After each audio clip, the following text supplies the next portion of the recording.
নমস্কার বন্ধুরা, welcome to ইউনিকন। তো বন্ধুরা, আজকে টি-20 ওয়ার্ল্ড কাপের ম্যাচে নেমেছিল নিউজিল্যান্ড আফগানিস্তানের এগেনস্টে। যেই ম্যাচে কেকেআরের 3 প্লেয়ার নিউজিল্যান্ডের টপ 3-তে ছিল। Finn Allen, Tim Seifert opener, Rachin Ravindra number 3-তে।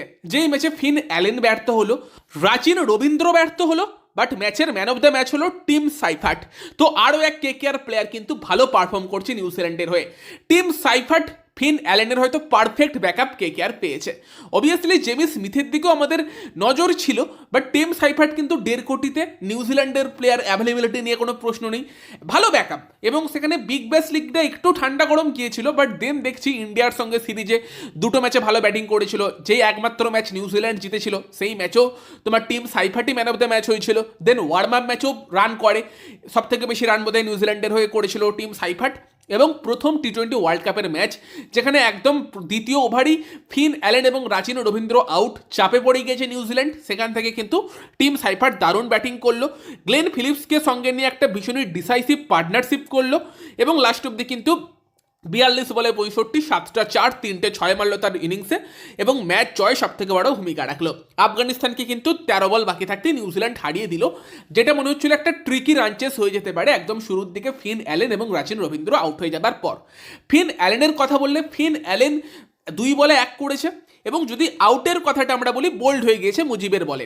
Actually ফিন অ্যালেনকে যেই শটটাই আমরা সাকসেস পেতে দেখেছি, ব্যাকফুটে গিয়ে স্পিনারদের এগেনস্টে লেন্সটা পিক করে, সেই টাইপেরই শট খেলতে গিয়েছিল।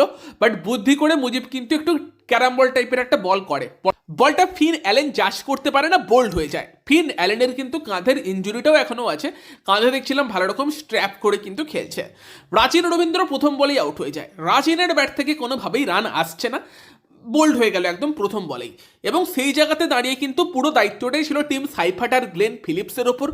দুজনেই ভালো ব্যাটিং করে, সাইফার্ট করে 65, ফিলিপস করে 42, বাকি কাজটা পড়ে মার্ক চ্যাপম্যান 28, ট্যারেল মিচেল এবং মিচেল স্যান্টনার নট আউট থেকে, মিচেলের 25 এবং স্যান্ডারের 17 কিন্তু ম্যাচ জিতে যায় তোমার নিউজিল্যান্ড। 13 বল বাকি থাকতেই জিতে গিয়েছে।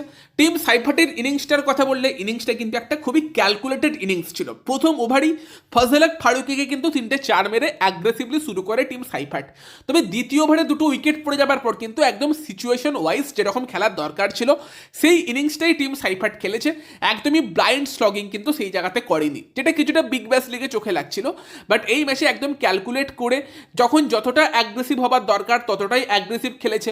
ফাস্ট বোলারদের টেক অন করেছে, স্পিনারদের এগেনস্টে ভালো স্ট্রাইক রোটেট করেছে এবং গ্লেন ফিলিপস আর টিম সাইফার্টের মধ্যে রানিং বিটুইন দ্য উইকেটটাও দেখতে কিন্তু ভালো লাগছিল।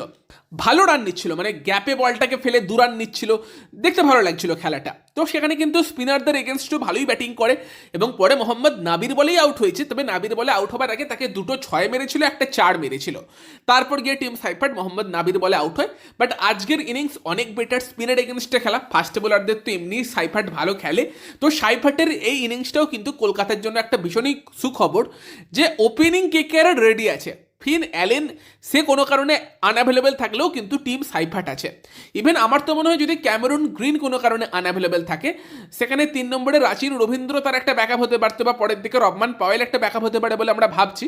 তবে সেখানেও যদি কেকেআর আর কি তোমার সাইফার্টকে নিয়ে আসে, সাইফার্ট অ্যালেনের সঙ্গে ওপেন করে, রাহানেকে 3-এ খেলায়, যদিও 3 নম্বরের জন্য রাহানে আদর্শ চয়েস না, সেখানে কি সাইফার্টকে 3-এ খেলানো যেতে পারে। 3-এও সাইফার্ট ব্যাটিং করেছে, মানে ওরকম একটা করা যেতে পারে ভাবনা চিন্তা, যে গ্রিন অ্যাভেলেবেল না থাকলেও সেখানেও সাইফার্টকে আনতে পারে। সাইফার্ট কিন্তু ভালো ব্যাটিং করছে এবং নিউজিল্যান্ডের হয়ে কিন্তু রিসেন্টলি খুব ভালো খেলছে সাইফার্ট, যদি আমরা রেকর্ড দেখি। তো সেখানে সাইফার্টের ব্যাটিং আজকে কেমন লাগলো কমেন্টে জানিও। ভিডিওটা ভালো লাগলে ভিডিওটাকে লাইক করে দিও, শেয়ার করে দিও, আমাদের চ্যানেলে প্রথমবার এলে চ্যানেলটিকে সাবস্ক্রাইব করে তার পাশের বেল আইকনটাকে অন করে দিও। তো চলো গাইস, এই ভিডিওতে এই পর্যন্তই, বাই বাই।